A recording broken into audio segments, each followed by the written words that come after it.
This is really not a stride fault, but it falls in that category. It's a good time to talk about it. And that is a young pitcher, particularly high school pitchers, do not brace their front leg. It's very, very important you brace up so your hips can rotate around, your trunk can rotate around for power. Now, when the pitcher lands, he's supposed to land on a flex leg, just like this. And this would be the cock position where it's supposed to be. What you see a lot of young pitchers do, instead of as they rotate, instead of bracing this leg, the knee continues to go forward and the body goes down low. They're really losing power, okay? And about a third of the high school pitchers I've analyzed in the last 3 years, they land here, continue to go forward, get low, and then the hip line stays behind the leg and they can't generate any force. So this has been a major problem of high school pitchers, not so much at the college level. This next fault is what we call understriding. And we see this with pitchers 15 and under, and a few high school pitchers. And what happens is they don't close up enough and get up high enough. They just lift up and open, and their foot comes down real early. So they're losing a lot of power. Also, if you dive in, if you lead to the shoulder, your foot gets down early too. So we don't want that to happen. We want him to increase the stride. A long stride is good as long as you can get your head and shoulders over the lead leg at the point of release.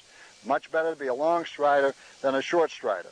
So to correct this, what we do, we have the pitcher come up, lead with a hip, and then come out. And by leading with a hip versus the upper body, they'll increase their stride length. Now there is a point when you can overstride.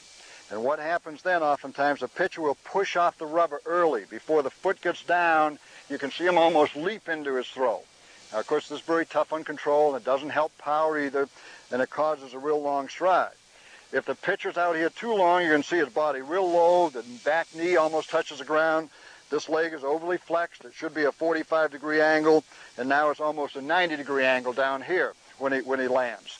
And when he releases the ball, the head and shoulders are behind the knee, so he's losing a lot of power. We don't see that too often in college pitchers and high school pitchers.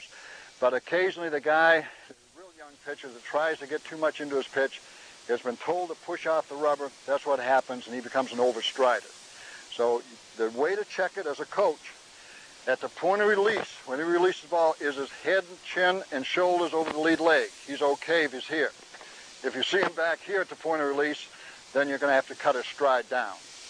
This next fault sometimes happens with overstriding, but it can happen that the pitcher sits down too soon.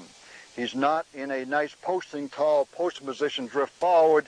He lifts up and sits down, and you see the body real low at this point here, and not necessarily has he taken a stride, but he's losing all his power. Instead of getting his hips and body into the throw, he's collapsing. So we tell that guy to stand tall, drift forward, and that'll help bring him up.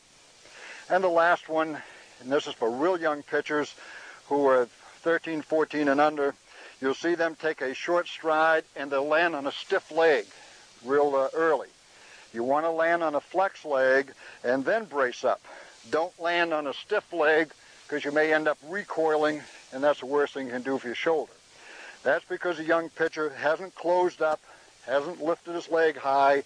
He's just stepping out to throw and landing on a stiff leg. You won't see that at the college level. Very seldom you see it at the high school level. The next phase is this. Now, what happens on foot plant, the first thing that happens is where most of your forces are generated is a rotation of the trunk. And you get this by rolling your foot over and at the same time driving the elbow and back into the hip area. Okay, so when I say now, I'm going to do this. Ready? Now.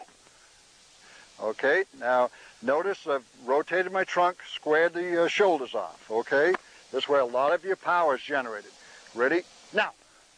Okay, from the front, it looks like this. Ready?